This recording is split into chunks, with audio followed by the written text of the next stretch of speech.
你知道佳能的镜头为什么总坏排线吗？尤其是2470，那要怎么样避免和解决？这些都是我今天收到的佳能的2470 5支 F4 的5支 2.8 的，毛病都一样，全都是 ER01 报错，排线坏了。以其中一支为例，我们来看一下为什么会坏。哎呀，它这个光圈叶片好像脱出了。哎呀，还有个支线任务，来，让我们先试一下。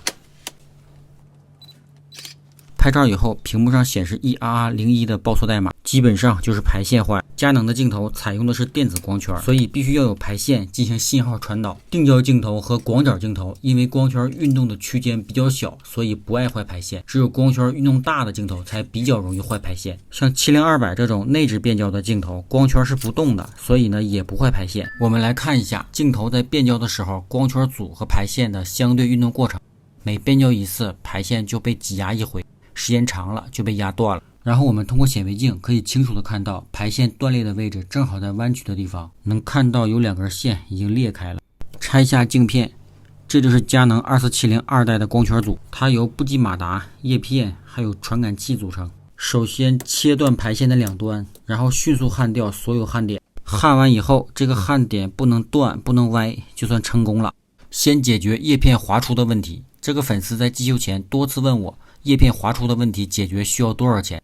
其实对这种顺便能解决的问题，我一般是不收费的。我现在波动的是主光圈，是通过排线和马达来控制收缩大小的。背面还有一个副光圈，通过固定在镜头筒内部的轨道来改变最大光圈的大小。先把光圈环拆出纤维槽，拆掉光圈环，拆掉滑出的叶片，把上一个叶片推开，露出纤维槽，然后把叶片放在槽里。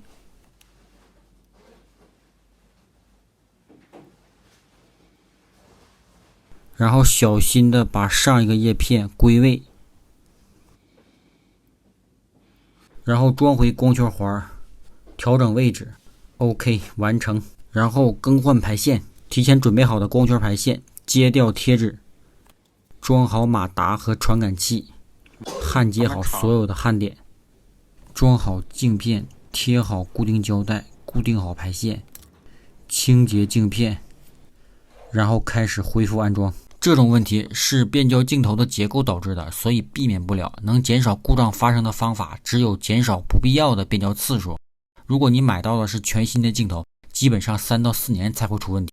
出问题以后，大家因为价格的原因换的都是国产的排线，国产的排线寿命短，更容易损坏，就导致故障频出。